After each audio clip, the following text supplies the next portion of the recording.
লোকসভা নির্বাচনকে সামনে রেখে বেশ কিছু কর্মসূচি নিয়েছে কংগ্রেস। বিজেপির বিরুদ্ধে বাড়ি বাড়ি গিয়ে প্রচারের সিদ্ধান্ত নেওয়া হয়েছে। শুক্রবার প্রদেশ কংগ্রেস সভাপতি আশিস সাহা নিজ বিধানসভা এলাকায় বাড়ি বাড়ি গেলেন এবং লিফলেট বিলির মাধ্যমে বিজেপি সরকারের 6 বছরের খতিয়ান তুলে ধরেন। আশিস বাবুর দাবি, বিজেপি নির্বাচনের পূর্বে যে প্রতিশ্রুতি দিয়েছিল তা তো পূরণ করেনি, উল্টো মানুষের সুযোগ সুবিধা কেড়ে নিয়েছে। সুশাসনের নামে রাজ্যে অপশাসন চালাচ্ছে। এদিন এক প্রতিক্রিয়ায় প্রদেশ কংগ্রেস সভাপতি বিজেপির বিকশিত ভারত সংকল্প যাত্রা নিয়ে সমালোচনা করেন। তিনি বলেন, গোটা রাজ্যব্যাপী বিজেপির বিরুদ্ধে প্রচার অভিযান চলবে। অভাবের তাড়নায় সন্তান বিক্রি, রাজ্যের আইন শৃঙ্খলার অবনতি, কাজ ও খাদ্যের অভাব, উন্নয়নের নামে বিজেপি নেতাদের দুর্নীতি প্রভৃতি বিষয় রাজ্যবাসীর নিকট তুলে ধরা হবে। কংগ্রেসের উদ্যোগে আজ থেকে মাসব্যাপী সারা রাজ্য জুড়ে প্রদেশ কংগ্রেসের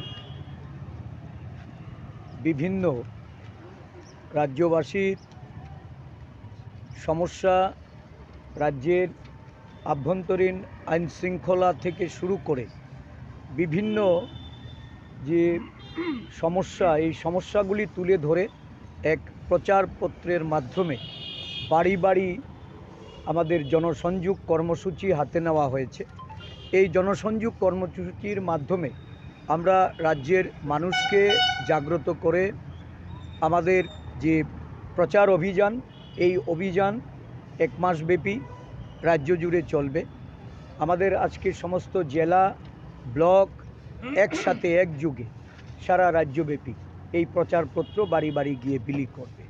মূলত রাজ্যের যে বর্তমান পরিস্থিতি, যারা বিকশিত সংকল্প ভারতের কথা বলছে, রাজ্য জুড়ে আমরা লক্ষ্য করছি যে এই বিকশিত ভারত ত্রিপুরা রাজ্যে সন্তান বিক্রি, অভাবের কারণে সন্তান তুলে দেওয়া,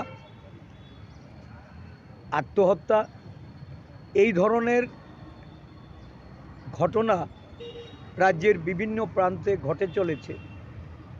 মানুষ কর্মসংস্থান হারিয়ে, রোজগার হারিয়ে, অভাবের তাড়নায় রাজ্য ছেড়ে অনেকেই বহিরাজ্যে গিয়ে কর্মে যোগদান করছেন।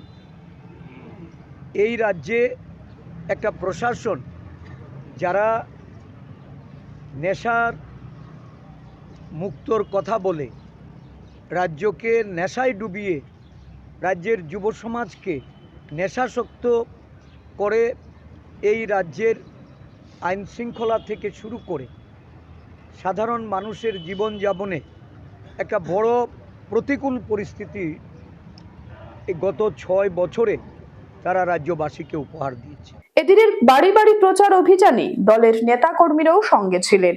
Bureau report, news daily Bharat.